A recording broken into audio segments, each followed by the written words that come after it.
From interviews to jail calls, Ditto Transcripts delivers fast, confidential, and court-ready transcription for law enforcement agencies. Ditto is CJIS compliant and is already working with agencies all over the U.S., including the Washington State Patrol and the National Park Service Investigations Unit. Get started now at dittotranscripts.com. That's dittotranscripts.com. It is every police leader's responsibility to not only continually develop their own skills and abilities, but to prepare the next generation of leaders. Retired Captain William Frost helps you meet this task by providing a clear blueprint to follow in his book, Leadership in Law Enforcement. To learn more about his book and other consulting and training he provides, go to www.code33consulting.com. That's code33consulting.com. The views and opinions expressed by the host and guests of this show do not represent their employing agency, department, or organization. All information should be regarded as anecdotal, contextual, and educational, and should not be misinterpreted as legal or medical advice. Welcome to Blue Grit Radio, the podcast that explores making better cops for a better community. I'm your host, Eric Tung. I've been an active police officer since 2007. We will dive into the aspects of police culture, health and wellness, leadership, and mindset. You'll hear from experts not only from policing, but all industries as they relate to being our best with purpose, passion, and positivity. Join me as we share stories, lessons, and advice so we can all be better for ourselves, our teams, our families, and our communities. Ladies and gents, welcome back to the show. Today I'm joined by Chief Michael Assad Jr. Chief and I connected on the socials and LinkedIn after I saw his article in Police One. So shout out, we're going to talk more about the article as kind of a framework on like real talk leadership. But without further, Chief, thanks for coming on the show. Good morning, Eric. Thanks for having me. You earned the role, though. You earned the role. So, so did you. But thank you. Yeah, but if you could give us a little dive, I've given a little tease to police leadership. It is something that we talk about a lot as it intersects with culture. So much of why I even like to talk about wellness is because it is organizational, operationally a necessity. You even talk about that in your article as well. But before we get into the weeds there, could you just tell us a little bit about yourself coming into law enforcement and your career thus far? Okay, well, thanks for that. I started like 24 years ago. I grew up in a family of cops. So everybody on my father's side, we're all in law enforcement. It's like kind of always what I wanted to do. I always wanted to help people. Seeing my father go to work with the badge and the gun and catching bad guys, it was like who doesn't want to do that, right? Nice. So 24 years later, I had my opportunity to, through the ranks, canine handler. I worked as a narcotics officer. I worked street crimes unit. My last role before becoming a chief, I was detective sergeant. So it's like it was an interesting jump being a detective sergeant, skipping a few ranks and going to chief of police. I want to say that maybe has helped me a little bit, maybe kept me grounded a little bit, because I think a lot of people in law enforcement have worked for some kind of crappy or shitty bosses, let's be honest.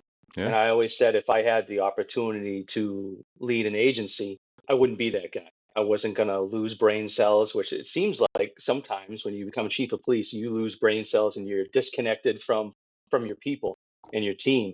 And that's my biggest thing is I have an open door policy, and it's all about the teamwork, coming in as one to make the agency and the community better. So that's like the Reader's Digest version of my career in law enforcement. I could keep going on it, but I don't think anybody wants to hear that. No, that's good. Actually, because I don't want to forget and circle back later, as a canine handler, what kind of canine handler were you? So I had a narcotics dog, yellow lab, passive narcotics dog, and I worked her for 8 years. And I want to say that was probably like the best part of my police career is working a canine. Yeah, because I do get those questions often. What quick advice do you have for people that are looking into getting into that kind of assignment, as far as like either building their resume or just making sure that their type of policing is the type that you'd want to select as a chief or as a boss? When it comes to canine handler, or when it comes to others? Okay, so canine handler, I would want somebody that's obviously proactive, motivated. They go out there, they look beyond the traffic stop, because there's a lot of guys that'll just stop the car, write the ticket or give the verbal warning. Hmm. But it takes that a little bit extra time just to look beyond the traffic stop. What else do you see in the car? What else is going on? So being a proactive officer is something that it's a must for me if you want to be a canine handler. And then if you already have a canine unit at your agency, I would get with them. You know, Yeah. go to training with them, jump in the bite suit. You know, you Hmm. don't really know what it's like until you jump into a bite suit and you get bit by a Maligator or a Dutchie or a Yeah. Shepherd. So I would definitely say just stay proactive, show that you're interested in it, and any chance you get when you can train with some of the canine handlers, definitely do it. Yeah, I like how you nod to a couple things. One is like just the tenacity, and by virtue of the job, you should go out there and find work. Make yourself an asset, prove that you are the type that's gonna generate that and be of value. I also like the rubbing shoulders with the right people because you really don't know until you get around people doing an assignment. You pick their brain. Again, you're an asset. You're volunteering to train with them. I do know handlers in the past that they weren't even really dog people, and they got selected, and then they kind of selected out. Right? They're like, "Hey, I'm not the guy. Next person in line." And much kudos and respect to that. But we could curb that if we just put ourselves in the seat. Grab the leash, grab Right. put yourself in the suit. In this example, because then you might have a way stronger sense of it if it is a good fit or not. Yeah. And exactly on the flip side of that coin, you may do some of that stuff and be like, you know what, this isn't for me. I don't think I'd make a good canine analyst, especially knowing all the amount of time you have to put in off duty, kind of, to keep your dog trained. Because you don't want a half-ass dog. You want a dog that's going to be 110%, and you as a handler have to put in that 110%. You're the dope on the end of the rope, as they say, right? Hmm. So you need to definitely put in the time and effort and know that it's just not a 8-hour job. You're going to be working, with your family when you're not working, whether it's hiding drugs or laying down a track, you're going to be doing that extra stuff. So you have to understand it takes more. Yeah, I love that. You definitely sound like a cop's cop, and so to go from one of, I would say, I haven't done that role, but detective sergeant, I have a view that that's one of the most challenging roles in policing, because of the type of incidents, because of those are cases that really matter, and you're also running point on them. You're getting called out. You're working alongside the case detectives in a different way than when you promote past that. Right. So, what did it take for that role, when you're so hands on, you're in it, to decide that, yeah, you want to do this chief thing? Well, I mean, I was fortunate enough that the guys that I worked with in the detective bureau, like I work for them. I always say to everybody, like I work for you. You know, I'm here to make sure your job is easier and give you the tools that you need to succeed. So when I was in detectives, they were all like high speed, knew exactly what they were doing. So I pretty much sat back a little bit and said, hey, what do you guys need me to do for you? Like, Hmm. what's going to make this case easier for you, or what kind of tools do you need? Do we need to purchase more tools for the department, for the detective bureau? So that was, I'll be honest with you, it was a fairly easy role Oh because man. my team was just so Yeah. good at their job.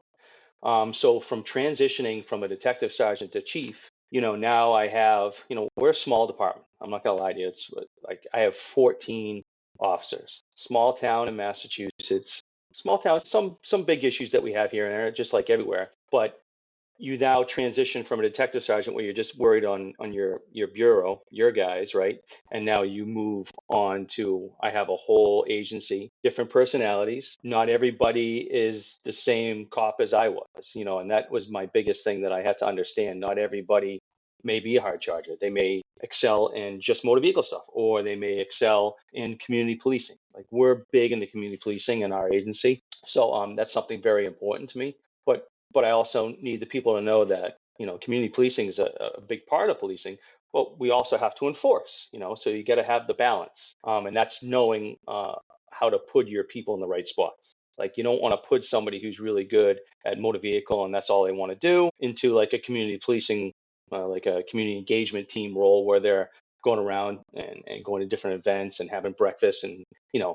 kissing babies, shaking hands, that kind of stuff. So as a law enforcement leader, I need to know where to put my people just because I want them to succeed. I don't want them to fail. Yeah, no, absolutely. And you bring up a interesting dynamics from the outside. I'm more in a mid-sized agency that's been the entirety of my career, but working alongside and knowing a lot of buddies closely that work in small departments. And are unique challenges. There's unique opportunities there.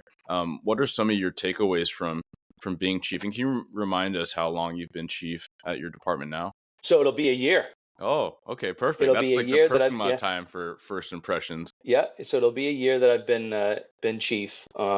You really have to think outside the box with a small agency with limited resources. So one of the first things I did is, hey, if you live within 12 miles of the town line, we're going to issue you guys take-home cruisers. It's going to save you some money on some gas, Mm, and also the officers are going to have like more respect for their cruiser, take better care of it. true. This is our baby. Bring it home. Yeah. I can set up my cruiser the way I want it. Hmm. So that was the first thing I wanted to do, thinking outside the box in a small agency, as I said, with the limited resources. So we did take home cruisers.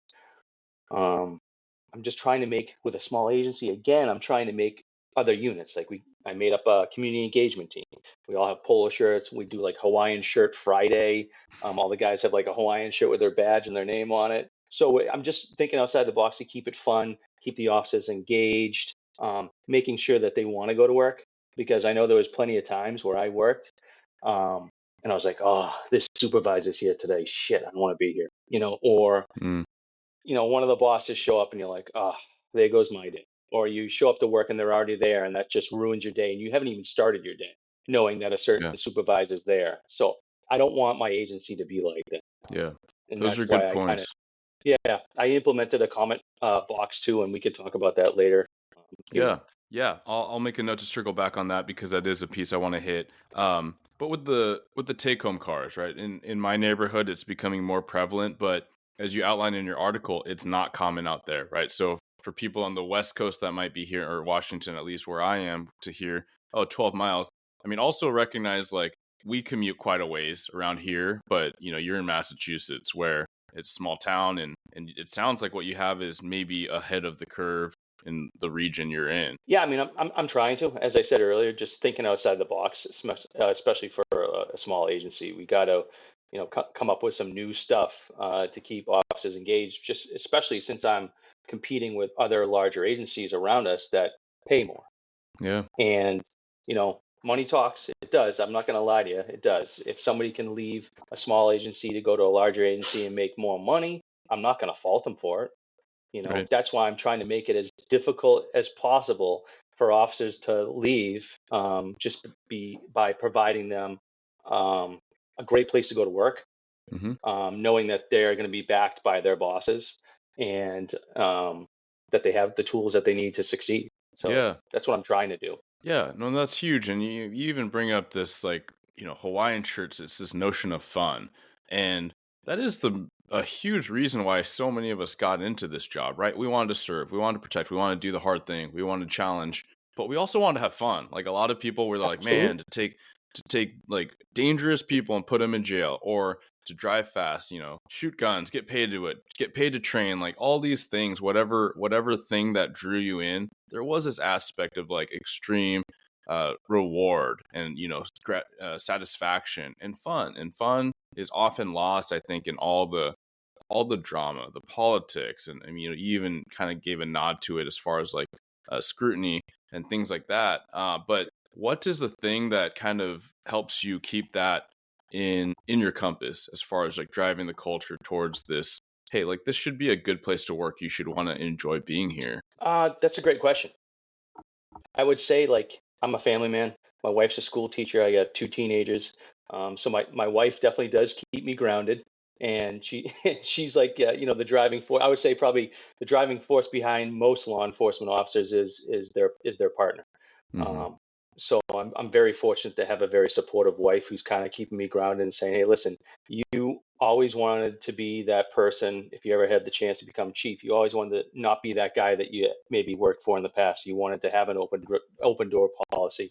You wanted to make it so officers wanted to come to work and do the job and have fun doing it. And you can have fun and do community engagement, but you can also be a badass when you need to be a badass. I mean, I Yeah. think that's important, that you need to have that balance. So just I definitely give my wife a lot of credit for that. She's always kept me grounded, and I've always had that type of personality too. That this is what you get.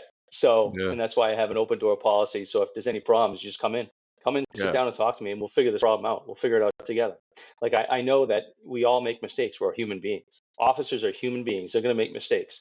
Just because an officer makes one mistake, are we just going to throw him to the side and get rid of him? No, that's not me. That's not how I operate. I'm gonna do what it takes to figure out what maybe the underlying concern is. Maybe provide more training. Maybe they weren't comfortable with that. Maybe they needed more training. So I'll give you more training.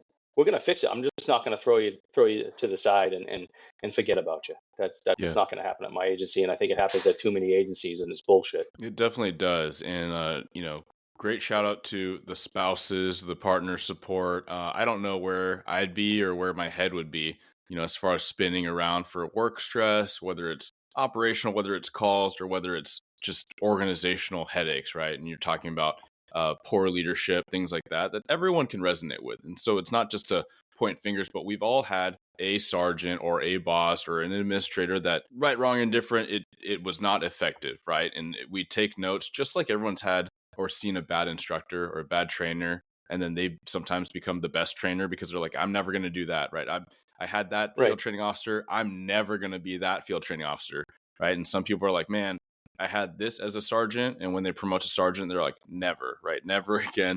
I won't be Yep. that. And so sometimes it is it's a flip, right? It's using that to make lemonade in your own experience. I do hear a lot of that in what you've been sharing. So let's get into that. Like, we're talking about leadership, and so the article title, and I think usually the easiest way is just to put it in your search engine, right? Police One, they have their own search function, but um, the title's long. It's cops aren't leaving law enforcement for money; they're leaving because of poor leadership. But you could also type in Police One and Chief Michael Assad, two S's, AD. But yeah, Chief, what was there something that prompted you wanting to organize your thoughts into this piece here? So it's a great question. I knew you were going to ask that. So I had been with the same agency for 18 years. Worked very hard. Always like the proactive guy. Sometimes I got passed up for promotion Mm-hmm. because I wasn't the flavor of the month, or I didn't drink the certain Kool-Aid, as they call it. But I was always that proactive guy that would go out there, be out there with the community, catch the bad guys, work the dog, leaving my wife and family at dinner to respond to call outs when I was on SWAT and Mm-hmm. Negotiator. And, I started to see like, oh, all that extra stuff I'm doing because I love to do it, but none of it's really paying off. I'm not getting the promotion to sergeant, or I'm not getting the promotion to lieutenant. So 18 years into it, I'm at this point in my career where, like, sometimes I swear, so you're just gonna have to bear with me, Eric. Oh, you're totally Um, fine. so I was at the point in my career where I'm like, fuck this place. The leadership was poor. I worked very hard to get where I was, and I saw the writing on the wall that, hey, you ain't going any further here. I'm like, Mm, okay. yeah. So I happened to see the position open up for chief of police, and I was like, all right, I'm gonna put in for it. What do I have to lose, right? I put in for it, and almost a year later, here I am, chief of police, trying to make sure that I'm never one of those leaders that I've had in the past that just, doesn't really take into account what their people do, or really see it as a teamwork. Like, my career is finite. I'm only going to be here for like another 9.5 years, and then I'm retired down in Florida, my feet up in the sand with a margarita, that kind of fun stuff, right?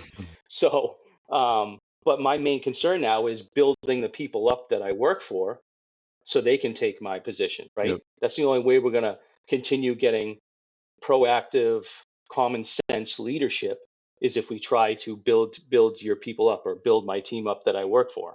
And as I said earlier, that's all I ever say. I work for them. I'm here to make their life better. I'm here to give them the tools that they need to succeed. I'm not going to be a hater. I'm going to be a motivator. That kind of stuff. Yeah. No, I love it. I think that you just said one thing right there, which is what makes some of the best leaders are people that are developing their people, right? It's like, train your replacement. I'm not going to be here forever. I've said too many times, and probably not like the best choice of words, but I've said I'm irrelevant, right? My generation is kind of irrelevant, nodding to some of the people that are, 5, 10 year cops, saying that you guys are going to like crush it. You guys are going to do so much in this industry for police wellness, for police leadership, and for building a positive culture, because you don't have the scars of our past. And it's even to hear that kind of thing echoed from people that have retired in the last several years, to say, man, I'm glad of where we've come, but we got a long ways to go. And I think that it's all true, right? And we can all say that in a positive, not like disparaging way.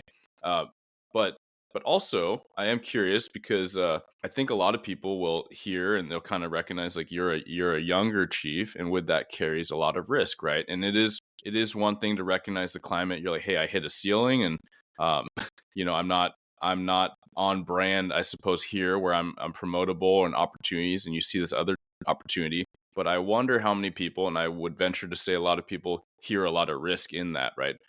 The risk of the unknown, especially being in an agency that long as you have. It was a huge risk. And so my wife and I sat down and we did like, the pros and cons, what can we benefit from this, and and what will we not benefit from this? And one of Hmm. those things was, all right, so if you leave Mashpee, you're union protected, right?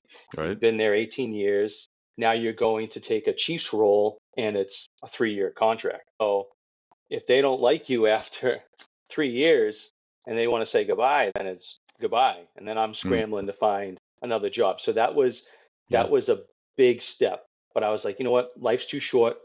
Um, I'm not happy where I am, right? So what do I have to do to fix that?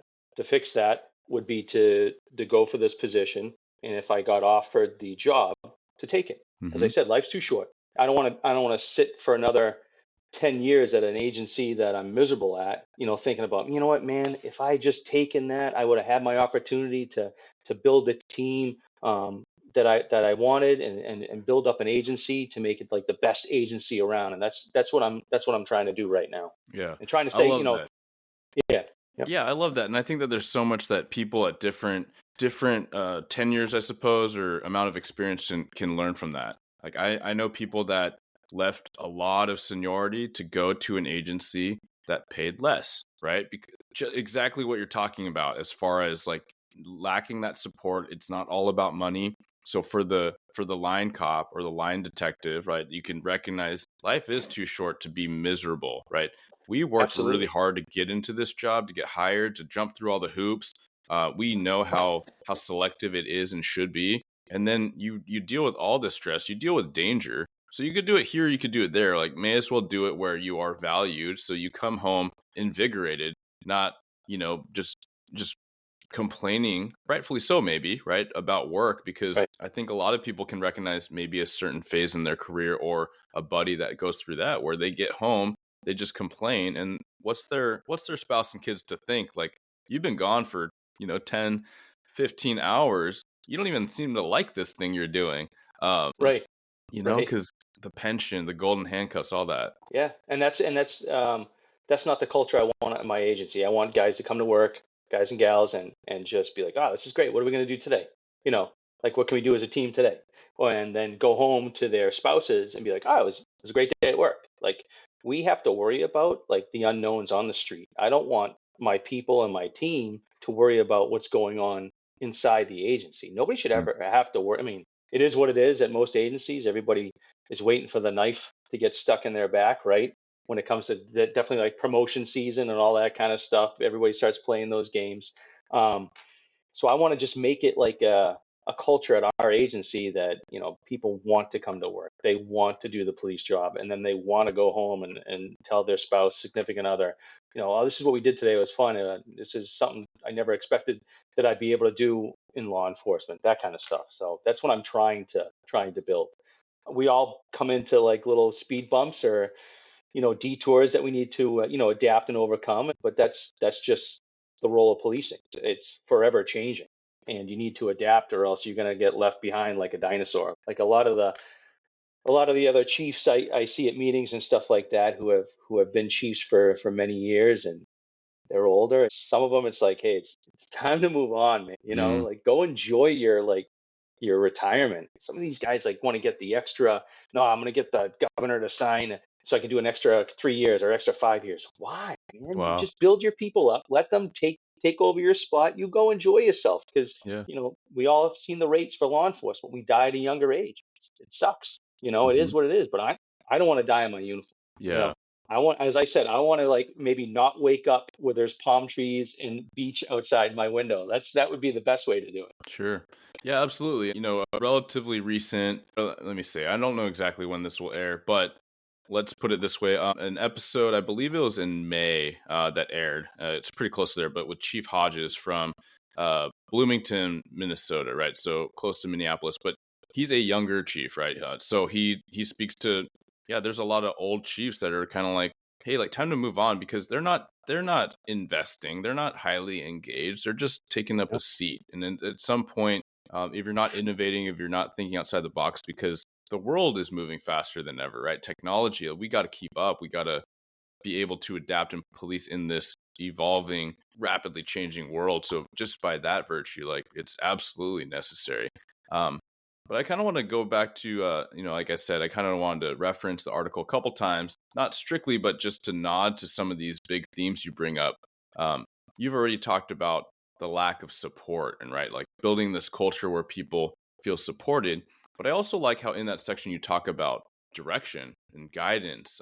People get so dejected and feel so understandably apathetic if they don't know what it is they're doing or why they're doing it, or the vision that some police leaders may not have. What helps you with that development of vision and sharing it with your people? I think like having the open door policy and involving like everybody in the agency in our decisions. Like you can be a leader at any point in your police career. The Yeah. rookie, and the veteran cop. Everybody can be a leader in an agency.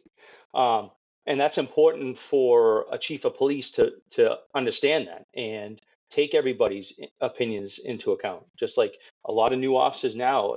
I mean, as I said, I've been doing this for 24 years. So law enforcement has changed a lot in those 24 years. And a lot of new officers see life differently, and they're into technology and social media. I think you, as an effective leader, you need to take some of that knowledge that they have and not be like, Mhm. oh, this kid knows nothing.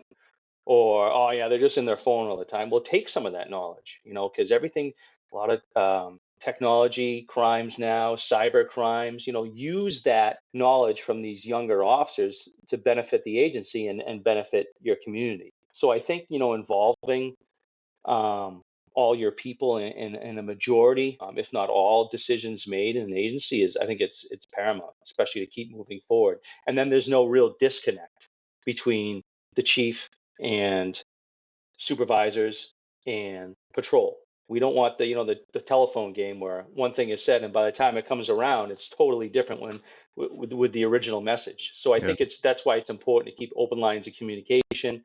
Um, Everybody asks why now, right? Newer officers, right? Mhm. Why? Why do I have to do that? Why? Okay, this is why you have to do it.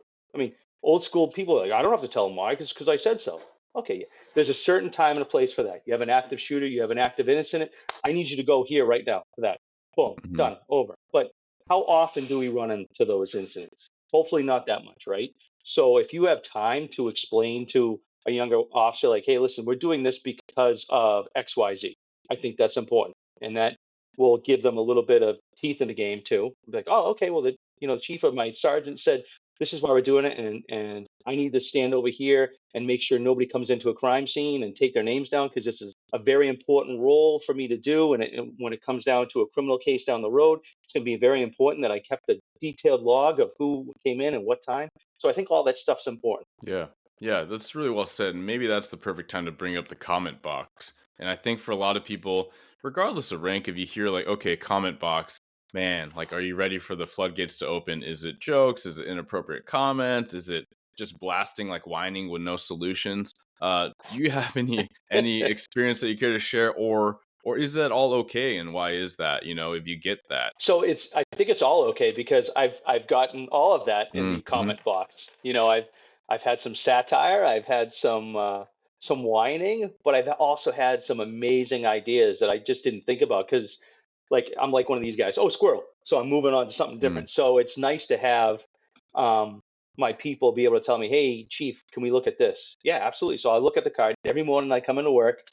Um, the box is right outside my door. I open the box and see if there's any comments in it. If there's a comment in it, I take it out of the box. I don't leave it in there. mm, I think a lot of people that do this comment box stuff, they put it up there just to be like, hey, look at me. I put a comment box up. Big effing deal. Nobody cares unless you're going to open the box, look at the comments, and do something about it. So that's what I do. Every morning I look at the comments. A couple of weeks ago, somebody put in a new motorcycle. I laughed at it. I was like, yeah, maybe in the next fiscal year, one of those things. But a lot of the stuff we're able to implement right away. Awards program. Prior to me coming, they didn't really have an awards program. We're going to do that this year. It'll be one big event where everybody gets recognized for the great work they've done over the year, which is very important. Like new equipment, like flock cameras, or new kind of body worn camera equipment that's going to help the officer use the body worn cameras better, or new gun mounts in the cruisers because they're so old. All these things I put them on my desk, and we've gone through them like priority wise. Like, oh, this one, officer safety, we need to change this right away. So I sit with my sergeants, and we just bang them out, and we fix the ones, like something as easy as putting up a paper towel dispenser in the bathroom rather than having the hand blower thing, because those things are useless. So that's the paper. Yeah, like literally it took a week and we put up the paper towel thing. I mean, yeah. So we're trying to do stuff as fast as possible. Yeah, I like it, and like that goes along with my thinking. And it's like, okay, they're frustrated about something, so you either know about it or you don't know about it, and which one's more of value. And to your point, it doesn't help to read it and then put it back. That's actually probably worse. If you asked for the input and then people don't see any evidence of movement, right? But I don't know, did you ever watch Ted Lasso? You know what? I haven't. My wife is an avid Ted Lasso fan, but I haven't watched it yet. Yeah, we crushed through it. We were a little late to the party, my wife and I, but one scene I loved is that he's the new coach, right? And everyone's kind of writing him off, eye rolling, because he doesn't know anything about soccer. But they're complaining about the pressure in the shower. And so kind of the spoiler, it's like the first episode, but it's been around for a while, so whatever. But he goes to facilities, and basically one of the characters goes in and the shower heads are fixed. And it was very clear to him that it's not even really about their job, right? It's not really about training, it's not really about practice, but it was a simple thing that everyone noticed daily.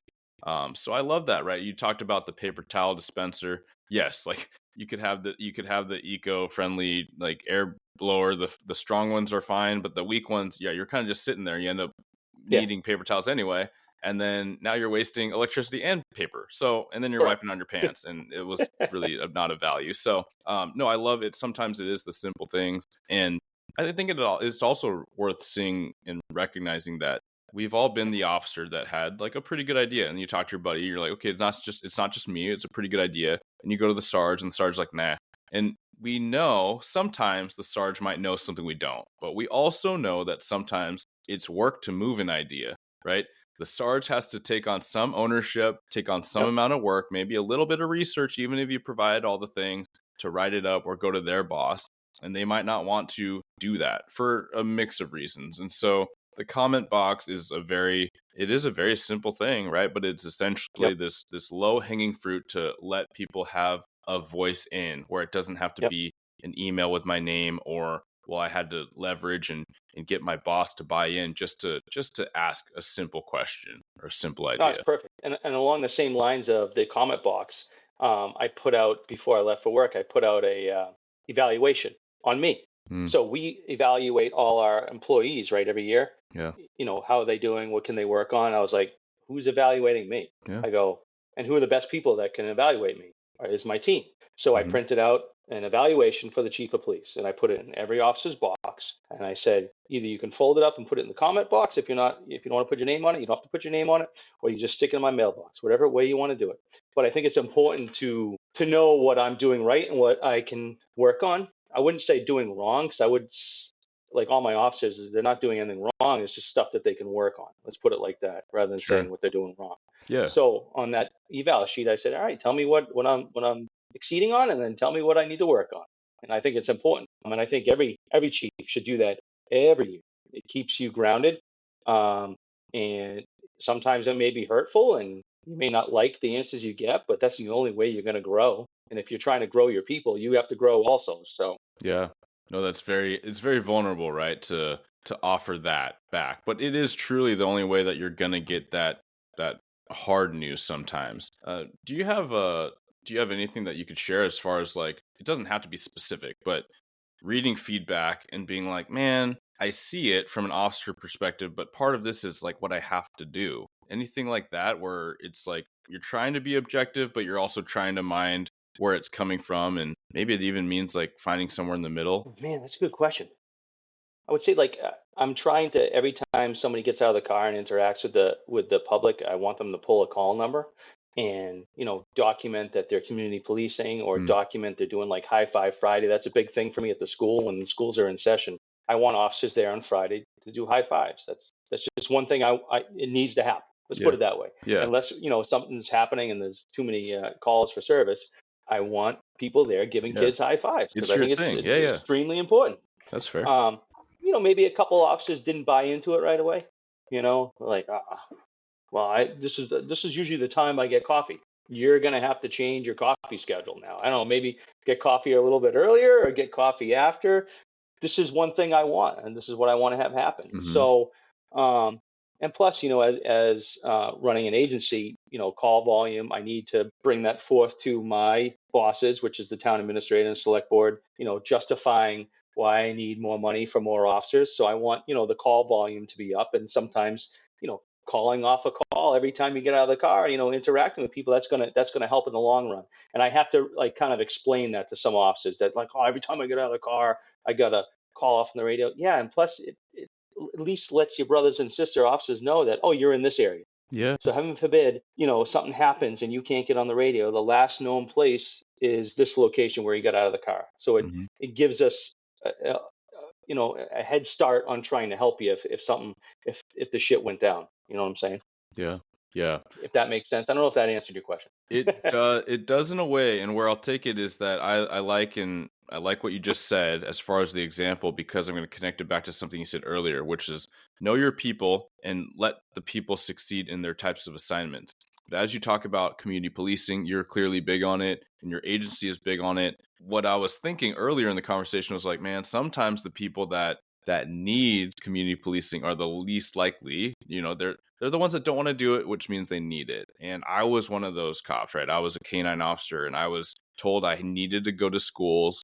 And I was like, man, if I get out of my car and I go into the school and I get in the lunchroom, I'm surrounded by all those kids, like I'm not hearing all the neighboring agencies, because I was the day shift canine and I was like, I'm not hearing all their calls and where pursuits are going or who's going to need what. I'm going to be behind the power curve. Like I was so wrapped up in the operations of that. But all to say, it was what I really needed because I was pretty like just crime, and a little bit more cynical. Not my most cynical years, but all to Yep. say that once I started hanging out in that environment, talking to teachers, talking to students, giving high fives, getting high fives, right? Like it's really what I needed. Like in some ways, what my soul needed to be. In some ways, like refresh. Hit that refresh button on the police career. So I That's do great you like, said that. That's good yeah, because I think exactly the scenario you just said to me yeah, has happened to a couple of my officers that I didn't believe really it. want to do it. They were kind of, I guess, forced to do it, right? Yeah. And and they came back, a few weeks later, and like, oh, it's great. I was talking to this teacher, and this teacher happens to know my wife, who's a teacher, and oh, Mhm. this is great. The kids were saying, oh, thanks for coming. It's great to see you, that kind of stuff. So I think it did change some people, but obviously you'll have that small percentage that Sure. you're not going to make everybody happy all the time, Yeah. and Yeah. that's one of the biggest things I've learned as being a new police chief. No matter what I do, sometimes somebody's not going to be happy with it. So it is what it is, Yeah. until it is. For sure. And there might be listeners that are like, that's awesome. One day when I'm a boss, I'll do that. But there's also people like, that is so stupid. And either one's okay. But the point is that I want everyone to learn the lesson is that, like, we oftentimes, regardless of agency, I'm sure everyone has it where we eye roll the thing, the directive, the new task, the hey, use your discretionary time for this instead of that, flavor of the week. But at the end of the day, if it's lawful and it serves a purpose, even if it's not your purpose, if it's not like your favorite thing, like we all have a job to do and we all have to follow direction. It's like any job. And so Right. sometimes I think we get really comfortable, especially agencies where there is a more discretion and autonomy, very valuable things to me personally. However, sometimes the boss says you got to do this and we got to do it. I get it. Like I got orders too. We all do. including chiefs. Oh, absolutely. Yeah. I mean, I get orders from the select board and the town administrator all the time. Not necessarily stuff I want to do sometimes, but it is what it is. And, I have to portray that to my team as, yeah, this is positive. Let's look at the positives behind it. This Yeah. is going to make our community better because of this, X, Y, and Z, that kind of stuff. I just want to add one thing. I know we're getting towards the end. I saw that what you posted today about was it Miramar? They're making like their supervisors Oh, yeah, go that was a check. little while ago. Yeah, in the news, and you'll see it in Police One and some different news Yeah. outlets, but it was Miramar, Florida. Basically, like if you call out sick, like expect for a supervisor to go check on you. Before I want to get your sense on that, yes, but some comments were like, "Oh, NYPD does that," or this, larger department does that, and then there's like a unit that will kind of do that. Yeah, what's on your mind on that one? So I think that there's got to be a lot more behind why that was implemented. Obviously, I think it sounded like some guys were taking off days to watch a game or something like Yeah, I that. From think what that I, was what people were seeing. Yeah. but I wouldn't, as a leader, I wouldn't put that in as a policy because that, as it said, that's going to shoot down your morale big time. Like, what if you're called out sick and you're at the hospital with your kid or something like that? Hmm. Supervisor shows up to your house, you're not there. Oh, he's not there. Like, are you getting in trouble now because of that? Right. Like, I don't know. I think that sets a bad precedence for an agency, and that's coming from a police chief. I think you need to look at underlying issues. What can we do to fix sick time abuse? Hmm. So that's why I think that agency may have other underlying issues that we don't fully know about. Um, so that was my 2 cents. But I saw it posted and I was like, I could never see myself doing that, sending sergeants to officers' houses if they called in sick. No, we certainly have better things to do. Yeah, We need to show absolutely. support, and there are times where we need to give benefit of the doubt. It sounds like if people called out, like a squad called out to watch a big game, okay, let's address that. That is an issue, Right. and so I'm not saying that. Um, and I'll shout out to Bill Blowers, who was my first training officer, and then SWAT Sergeant TL in my region. That a lot of people know him and his name, but um, when I saw that, I was actually recalling when I was pre-academy, and he was doing kind of the onboarding and talking about the sick policy and calling out. And he's like, "Hey, how would you feel if you got you went to work and your squad's short and you got just your teeth kicked in, and your buddy was out sick for a couple of days, and then you heard that your buddy saw him at the mall?" And I was like, "Well, I'd be pretty frustrated." And he did frame it a certain way. He's like, "Okay, but do you know what's going on with that guy?" And this is someone that like would say, he's been around, he's street cred for days, right? He's like, "Do you know what's going on with that guy that called out? Do you know why he called out? Just because he's at the mall, does that mean he can work?" And I'm like, "I guess I don't know." He's like, "No, do you know what's going on with his gun hand? Like, did he injure it? Does he have a bandage? Like, are there injuries that you can't see?" And he kind of left it Right. at that. And I was like, primed as a 21-year-old, and I was like, "Yeah, okay, I like that, right? Like, we don't Yep. know, and we should give benefit of the doubt until we have reason not to." And then he actually commented on one of the posts on the platform, kind of saying, "Hey, like, why don't we just call it pie? Sick leave is dumb. Call it pie. It's physical." I might be misquoting this, but he's basically like physical health, injury, or emotional, health. Yeah. It's like just call it something different, because sick is not necessarily Yep. sick. Yeah. And I think more along the same lines that more agencies need to recognize that officers' mental health is key, absolutely key. Um, and we need to take care of our people, not just physically, but their mental health. And I just put forth to the union, like, if you need a mental health day or you're going for your yearly checkup to make sure your body's all in line, right? And it happens to fall on one of the days you're working, I'm not going to charge you any day. Just take the whole day off, do your thing. We'll fill it with overtime, no big deal. But if you're physical or any kind of mental health uh, day you need, we'll fill it if you need to have it done. So I think that's important. Yeah, absolutely. I appreciate that, sir. I do want to ask you, after year one, and we're talking about a little bit, but what are some of your lessons learned from learning with your new bosses? Right, you're the chief now, and you're working with local officials. Any takeaways that you would give to, and this might even be certain sergeants in a district or a community based unit, or command staff, or chiefs and sheriffs that are new to the role? Know the people on the select board, know your town administrator. Do like I hate to say it, like a target package on them. Like when I was as a negotiator, we used to, if we were going to do a hit on a house, you do a target package on the person. Like what are they likes, what do they don't likes, use social media, what Mhm. do you see on social media. So I would say, like, get to know your community. One, get to know the people that run your community, and see, like, if you're going to take a job as a chief somewhere, make sure do your target package on those people. Make sure that what they believe in kind of aligns maybe with what you believe in. Because if you take over an agency like that and they don't believe anything that you're doing is right, you're going to have a tough time as a chief, and you may not get that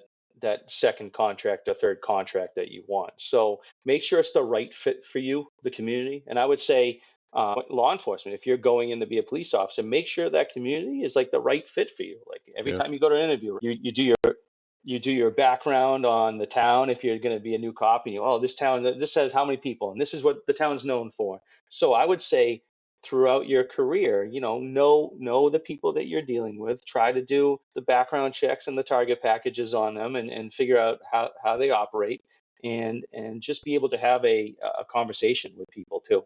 I don't know if that answers your question there. It absolutely does, right? It's like it's just knowing the people you work with, right? And just whether your boss is sworn or whether your boss is a civilian or entirely outside the police department, like if you want to work well with them, like you are building a team, like you're the link in this other group of team. And so I love how you just even put that, like just get to know them.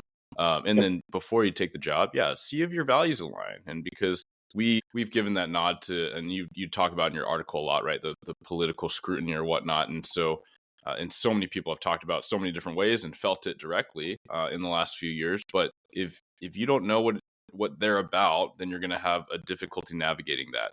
Or if you're completely opposed, like, okay, what do you do with that? And it's not to say that you can't work if someone feels differently than you, but it is to say, like, you can contextualize that and probably develop the right communication so you can start to figure out what it is you need to do, right? Do you need to get, if let's just say your regional leaders, like, do you need to invite them in, right? Do you need to have them get in a car if they're willing, right? And I think that those are Yep. huge opportunities that um, at least locally, like November's coming up, right? And so they're up for election or re-election, they're taking an empty seat. And so we have council members that are reaching out. And I love it, right? Because I'm pitching it to sergeants. I'm like, hey, remind the fellas, remind the gals that this is what we always ask for. We always ask for our community leaders and our political leaders to see what it is we do. So let's do it. Like let's open the door and support that. Absolutely. Transparency. I mean, we all Mhm. have body cams now, majority of agencies. So it's all about being transparent. Get your local leaders and have them, like, hey, you want to do a ride along? Come on, we'll throw a bulletproof vest on you. You can ride with one of our officers and see what it's like. You may see some stuff, you may not, but at least you have a little bit of knowledge of what the day-to-day operation of an officer, what they kind of go through. Their mental fortitude and all the other little things. Absolutely. Absolutely. Well, Chief, thank you so much. We've covered a lot of ground. Is there anything you'd like to leave the listeners with, and also how they can get a hold of you? Probably. Yeah. Yeah, absolutely. My pleasure. Thank you so much for showing us more of the way, as we need to elevate these positive conversations in police leadership and culture. And great shout out to the social media aspect as well. But thanks again so much, Chief. Thank you for tuning into another episode of Blue Grit Radio. As always, support this community by subscribing, giving us a 5-star review, and following, liking, and sharing posts on Blue Grit Wellness on Instagram. You can reach me there or email me at bluegritwellness@gmail.com. Be well and stay gritty.